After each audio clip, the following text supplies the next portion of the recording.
Now, in this chapter, I want to go through data redundancy when it comes to your Azure storage accounts.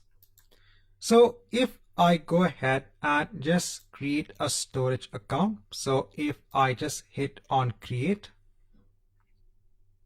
I'll just hide this.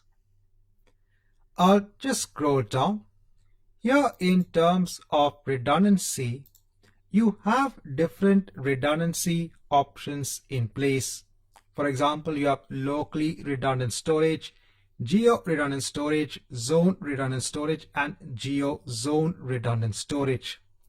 So what exactly are these different redundancy options? So actually, when you actually store data in an Azure storage account, remember that all of your data is being stored on an underlying storage device. Now, in order to ensure that your data is protected against planned and unplanned events, so for example, if there is a hardware failure, a network failure, a power outage, what Azure does is that they actually store multiple copies of your data. There are different ways it can actually make these copies, and this depends upon the redundancy option that you choose. The first redundancy option that you have is locally redundant storage. Here in an Azure data center, 3 copies of your data are made. So this is across different storage devices within the data center. So this helps to protect against any sort of server rack or drive failures. So if there is a failure on one storage device, because you have the others in place, you will still have your data in the Azure storage account. Another redundancy option that you have is zone redundant storage. This helps to protect against data center level failures. In the last redundancy option, when it came to locally redundant storage, there what happens if your entire data center fails? That means the data in your storage account will not be available. But if you choose zone redundant storage, then your data is actually spread or basically copied across 3 Azure availability zones. Each availability zone is a separate physical location which has independent power, cooling, and networking. So here now your data is made much more redundant.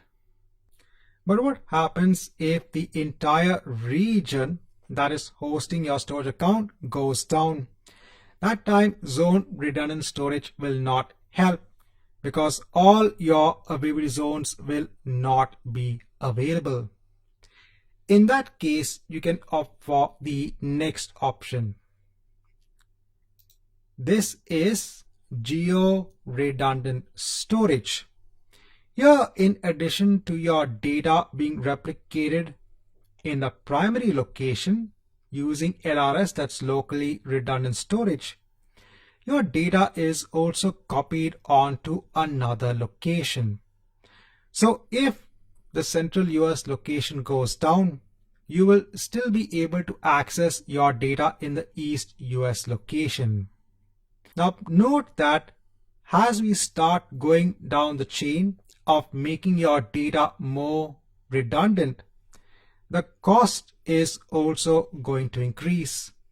So in this particular case, you are not only going to pay for the data that is stored in your primary region, you are also going to pay for the data that is stored in the secondary region. Also, you will pay for the data transfer cost from one region onto another. For some companies that actually have critical data in place, it sometimes is important to have these different redundancy options. And then you have variants when it comes to, let's say, geo redundant storage. You have something known as read access geo redundant storage. Here your data is replicated across multiple regions, but in this particular case, You can read your data from either this location or from this location.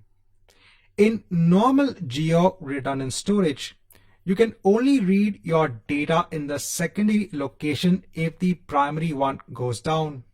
But in read access geo-redundant storage, you can read data from both locations at the same time. And then you have geo zone redundant storage and read access geo zone redundant storage. So here it is just that in the primary region, your data is first of all spread across multiple availability zones before it is actually copied onto a data in a secondary region. Right, so in this chapter, I just want to go through the different redundancy options that are available for your storage accounts.